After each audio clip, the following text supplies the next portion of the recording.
Party BJP को एक और बड़ा झटका लगा है। बीजेपी उम्मीदवारों की पहली लिस्ट के 2 दिन बाद भी बवाल थमने का नाम नहीं ले रहा है। अब प्रदेश सरकार में मंत्री रहे बच्चन सिंह आर्य ने भाजपा से इस्तीफा दे दिया है। 4 लाइन का इस्तीफा लिखकर प्राइमरी मेंबरशिप भी छोड़ने का ऐलान कर दिया है। ये इस वक्त की बड़ी खबर हरियाणा चुनाव से जुड़ी हुई हम अपने दर्शकों को बता रहे हैं।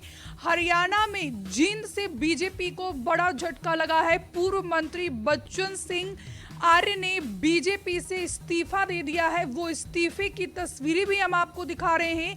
4 लाइन का लेटर लिखा है और इसके साथ ही जो है उन्होंने प्राइमरी मेंबरशिप भी छोड़ने का ऐलान किया है। पूर्व मंत्री बच्चन सिंह आर्य बागी होकर आए जेजेपी विधायक रामकुमार गौतम को सफीदो सीट से टिकट देने से नाराज हो गए थे और अब जो है खुलकर पहले उन्होंने बगावती सुर तेज किए थे, लेकिन अब जो है बच्चन सिंह आर्य ने इस्तीफा दे दिया है। हरियाणा की जींद से बीजेपी को एक और बड़ा झटका लगा है। पूर्व मंत्री बच्चन सिंह आर्य ने अब बीजेपी की प्राइमरी मेंबरशिप से भी इस्तीफा दे दिया है। इस्तीफा देने के बाद उनका बयान भी सामने आया है। उन्होंने कहा कि भाजपा जींद की सभी पांचों की पांचों सीटें हार जाएगी। अगर अभी तक की बात की जाए तो 235 से ज्यादा हरियाणा में बीजेपी के नेता इस्तीफा दे चुके हैं। जैसे ही भारतीय जनता पार्टी ने 67 उम्मीदवारों की पहली लिस्ट जारी की, वैसे ही लगातार जो है बगावती बिगुल हरियाणा में देखने को मिल रहा है। हम आपको तस्वीरें भी दिखा रहे कि किस तरीके से टिकट कटने से नाराज नेताओं ने इस्तीफा दिया।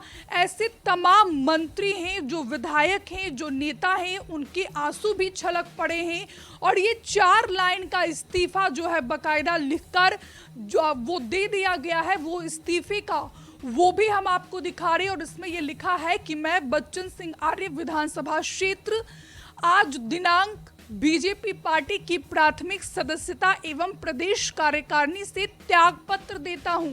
तो कुल मिलाकर एक और बीजेपी को बड़ा झटका लगा है।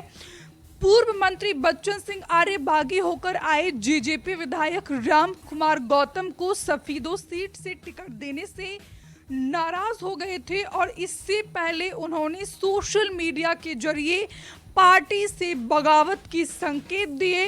आर्य ने कहा कि भाजपा जींद की सभी 5 विधानसभा सीटें हार जाएगी। सोशल मीडिया पर लिखा था कि लगा दो आग पानी में। बच्चन सिंह आर्य ने लिखा है कि लगा दो आग पानी में, शरारत हो तो ऐसी हो, मिटा दो हस्ती जुल्मों की, बगावत हो तो ऐसी हो। इस पोस्ट के बाद ही ऐसे कयास लगाए जा रहे थे कि वह जल्द ही भाजपा को छोड़ने का ऐलान करेंगे। और इसके बाद अब से थोड़ी ही देर पहले बच्चन सिंह आर्य ने बीजेपी को अलविदा कह दिया है। अलविदा कहने से पहले उन्होंने एक शायरी लिखी और शायराना अंदाज में उन्होंने जो है पार्टी नेतृत्व पर हमला बोला। सोशल मीडिया पर उन्होंने लिखा कि लगा दो आग पानी में, शरारत हो तो ऐसी हो, मिटा दो हस्ती जुल्मों की, बगावत हो तो ऐसी हो। जैसे ही सोशल मीडिया पर उन्होंने ये पोस्ट लिखा, वैसे ही ये कयास लगाए जा रहे थे कि किसी भी वक्त पूर्व मंत्री बच्चन सिंह आर्य बीजेपी से इस्तीफा दे सकते हैं। और अब से थोड़ी ही देर पहले बीजेपी से जो है उन्होंने इस्तीफा दे दिया है। 4 लाइन का उन्होंने इस्तीफा लिखा है, वो भी हम आपको लगातार दिखा रहे हैं। 1 सितंबर को बीजेपी में शामिल हुए हैं गौतम और 4 सितंबर को बाकायदा उनको टिकट दी गई। नारनौल निवासी रामकुमार गौतम ब्राह्मण समुदाय से हैं। वह 1 सितंबर को जींद में हुई भाजपा की जन आशीर्वाद रैली में ही भाजपा में शामिल हुए थे। रामकुमार गौतम नारनौल से 2019 में जजपा की टिकट पर विधायक बने थे और उन्होंने भाजपा ही कैप्टन अभिमन्यु को हराया था। अब भाजपा ने उनको सफीदो विधानसभा क्षेत्र से चुनावी मैदान में उतार दिया है और अब देखना होगा कि भाजपा यहां पर बागियों को कैसे संतुष्ट कर पाती है। ये फिलहाल सबसे बड़ा सवाल बना हुआ है, या फिर राम कुमार गौतम को परेशानियों का सामना करना पड़ेगा। सफेदो विधानसभा क्षेत्र में ब्राह्मण समुदाय की लगभग 15,000 वोट है। भाजपा से राम कुमार गौतम को टिकट मिली है। राम कुमार गौतम की सियासी करियर की अगर बात की जाए तो पहली बार 2005 में भाजपा पार्टी से नारनौल से विधानसभा के लिए चुने गए थे। 2019 में जननायक जनता पार्टी के सदस्य के रूप में नारनौल से दूसरी बार विधायक बने। पत्नी एसोसिएट प्रोफेसर राजनीतिक विज्ञान के पद से सेवानिवृत्त हैं। 33 साल से क्षेत्र में एक्टिव है। पिछला चुनाव बीजेपी की टिकट पर लड़े। तो कुल मिलाकर बीजेपी को जो है अब एक और बड़ा झटका लगा है।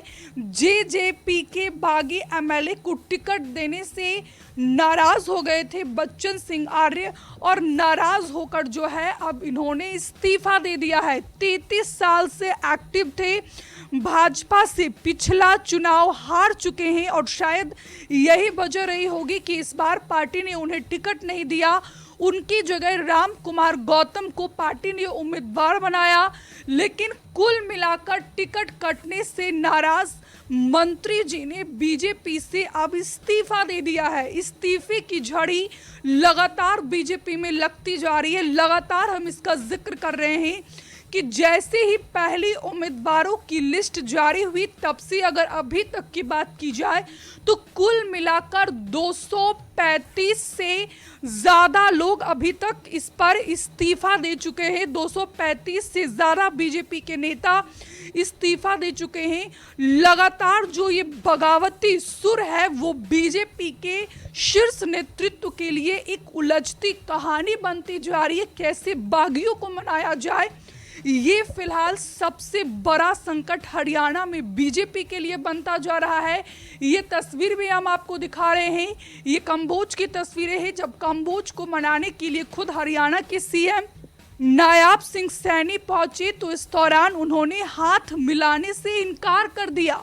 ये तस्वीर देखिए। तो तमाम ऐसी तस्वीरें इस समय हरियाणा की राजनीति से निकलकर सामने आ रही है और ये तस्वीरें बहुत कुछ बयां कर रही है। जिस तरीके से लगातार बीजेपी के नेताओं में गुटबाजी देखने को मिल रही है, उसको लेकर कयास लगाया जा रहा है। विपक्ष हमलावर है। विपक्षी पार्टी यानी कि कांग्रेस का कहना है कि बीजेपी हरियाणा का चुनाव तो पहले ही हार चुकी है।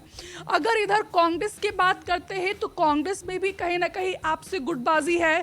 रणदीप सुरजेवाला की बात की जाए तो रणदीप सुरजेवाला ने कल मीडिया से बातचीत करते हुए कहा कि आम आदमी पार्टी से गठबंधन कांग्रेस को नहीं करना चाहिए। तो दूसरी तरफ उन्होंने कहा कि मैं भी सीएम बनना चाहता हूं।